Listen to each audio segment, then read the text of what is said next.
distinguished panelists, Navin Mistry from GoGlocal. A round of applause, everyone out here.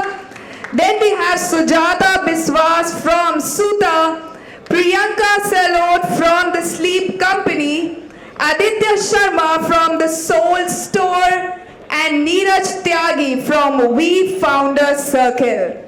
And our moderator for this session will be Samarjeet Singh from Iksula.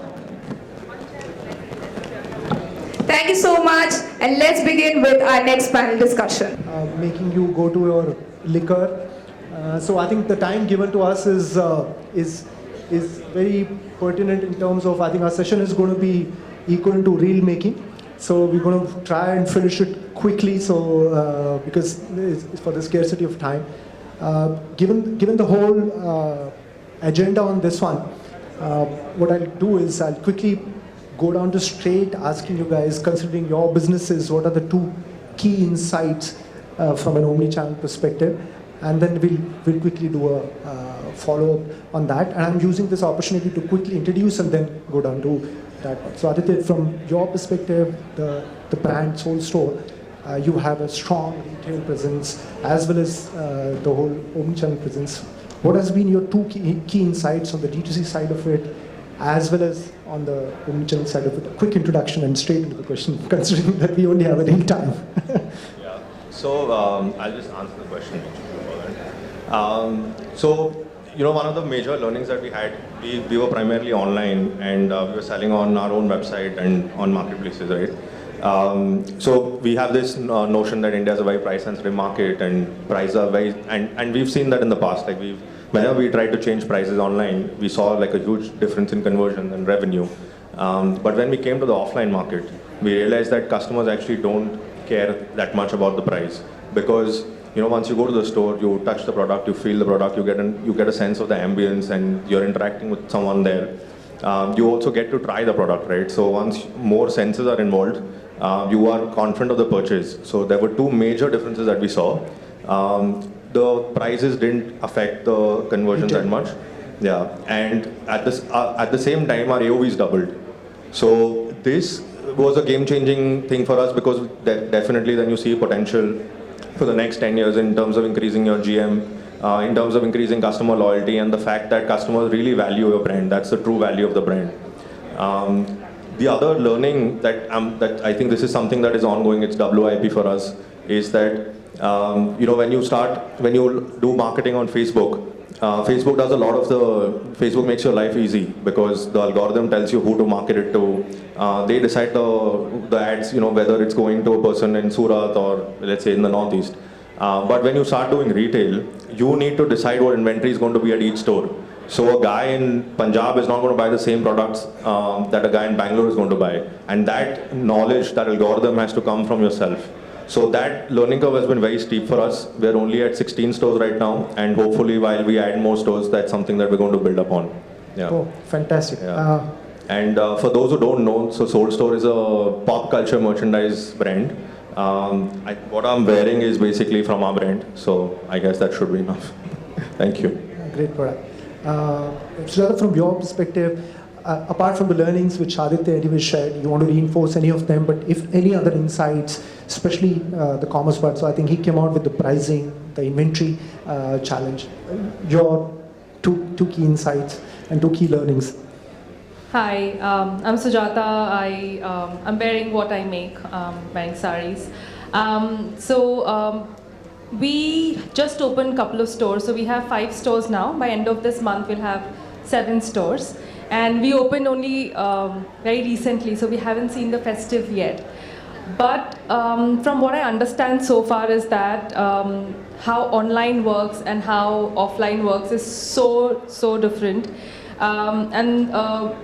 And the word omnichannel, right? Just because I am online and offline doesn't mean I'm an omnichannel. I don't think I would call myself that, because there's so much to learn to give the customer a seamless experience.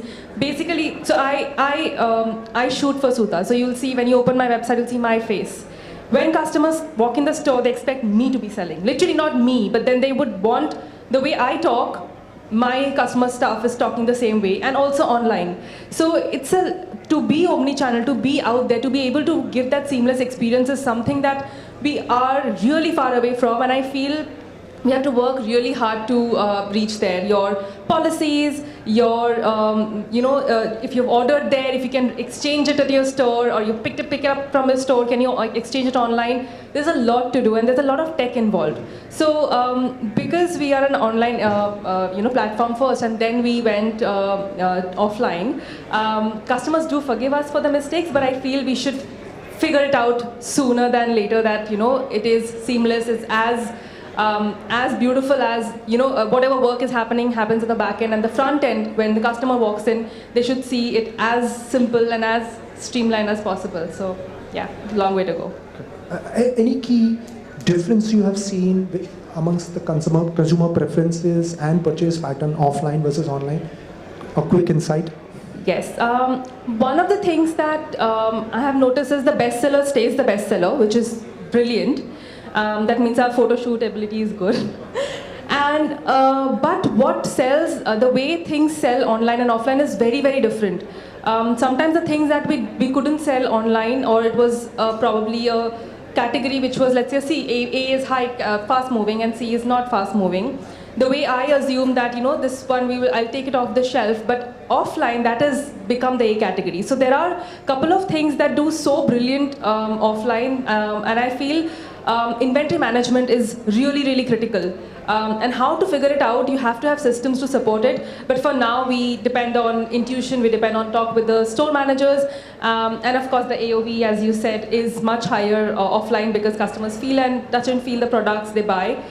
Retail experience, I feel it's something that you can work on solid, like really, really well. So we figured that if you play English songs at Suta, it works better than Hindi songs. Simple things, but I'm saying there's so much you can do, right? Fragrance, the way you sell it, the way you talk, the way you present, the way you put the things, visual merchandising, everything. There's so much to learn, and I feel it's beautiful. But I think one key takeaway is that if you can just make everything look similar, how you are presenting it on your social media, if it can be there. Fantastic. Navin, you get a very interesting perspective with taking brands globally. So that's an interesting perspective. Can you get the learnings you are seeing brands making from a global perspective and from an omni-channel to retail, and if you are taking them retail, but that kind of an insight, please. So we just started saying in the morning, right, that when it's time for a brand to go international, the fundamental first point which needs to be very clear, that are you going to list on any marketplace, or are you going to launch in any marketplace? And both meanings are very different. When you are really thinking about launching, you need to really understand the cross-border journey. Right? The journey starts right from discovery to delivery. What are those touch points? How do you decide the strategy? If today there are more than 100 founders sitting here, and if I ask a question, what's a cross-border strategy?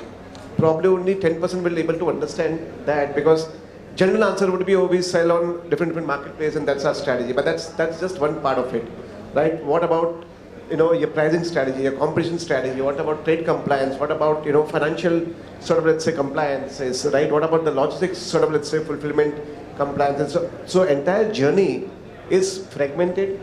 The opportunity is humongous, and fortunately, unfortunately, every corridor, whether it's US, UK, Europe, while there are opportunities, but each of this pipe from India to US or India to Europe has a different trade compliances, different logistics, level, and therefore per unit economics, when a brand launches in the market, it is a multiple of let's say thesis, and it's a multiple playbook a brand needs to adopt, right? And therefore, a time and energy to decide on which market and how do I expand to many market and many corridor itself is a big learning, right? Itself is the journey for any brand to go from US to Europe, Europe to UK, UK to UAE, and UAE to America, Africa. Looking at the entire strategy piece, probably would be each corridor would be 1 year. So Navin, the advantage online piece is given, and I'll get down to the offline, is that today a brand can aspire to go into all the markets which you mentioned, irrespective of thinking of the past times which was offline. Have you seen examples and any learnings where an Indian brand has used online route to go global, and then is also becoming a global retail. They finally ended up having a retail presence in those external markets, because that kind of an experience is only with you to share. Please go ahead. Yeah, multiple. I mean, there are multiple examples. For example, Vadam Tea is one of the biggest. Which one? Vadam Teas is one of the biggest example that how they have sort of expanded globally. You know, the way they have sort of strategized and all those stuff, right? And I'll just give an example. From a MSME, from a D2C brand perspective. When I was heading the cross-border for eBay for 15 years, and in the last 5 years I built the cross-border. 99% of the eBay sellers are entrepreneurs from tier 2, tier 3, right? And trust me, those sellers have built an international brand without they knowing that they've built a D2C brand, right? And some of those sellers actually have gone even in a sort of Walmart of the world, or sort of, let's say, JCPenney's of the world. They have bought the sort of a counter and they are selling out there, right? And so you're saying because they built an online brand Yes. on Etsy or eBay, Correct. they are now getting a demand out of Walmart to be put it in the store. Absolutely, and the way it works so beautifully that they never knew that they are in this journey, but they take all the right points. And I've at least met at least 50, 60, of those MSME, and the best part about it was that all these people were some are from tier 2, tier 3, from Jaipur, from Jodhpur, from sort of Orissa. I met one seller from Kashmir who has built a pashmina shawls. He just sells 50 shawls in a year. That's it, right? And some of his shawls are pre-booked by one of the biggest, largest London store. Fantastic. And these are some of the examples. In fact, of those things. I was having a conversation with Kishorji.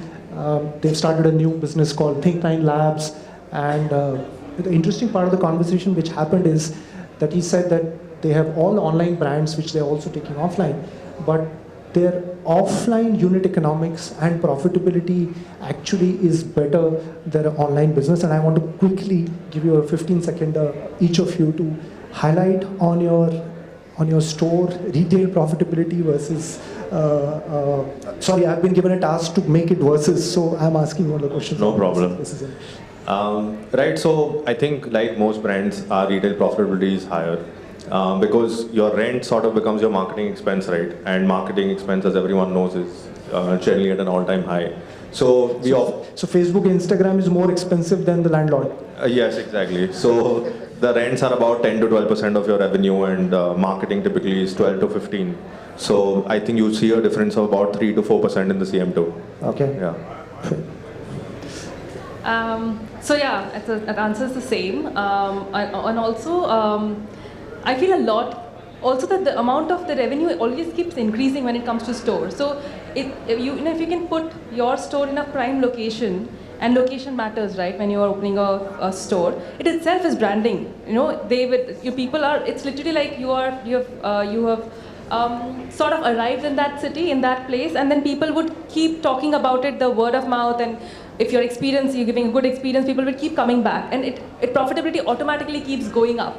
So it's not just once that you're comparing now to now, it will keep becoming better. So would you say store profitability at a CM2 level is still better than your online store? Considering the CACs are high, I feel it will be true for a lot of brands. But I think time has to say for us. So far, we're doing very, very well. So we'll see how it goes. Okay. Navin, I'll rephrase the question for you. You've looked at brands selling in India versus you've seen brands selling globally. How do you see profitability for the same brand here versus global CBT online? Let's keep it online to online comparison. No. When sometimes founder says that I want to sell globally, but I don't have margin, and we said, okay, then you really didn't understood the cross-border trade business. Because if you're not making anywhere between 3x to 5x of what you're making in India, then you're not understood the margin. But are they doing differential pricing? Yes, there is differential pricing, and I'll tell you, two other parameters. For example, any brand selling in India, you have a GST 18% to 28%. In cross-border, you have zero GST. So if anybody is doing export, do you even understood how to claim back the GST?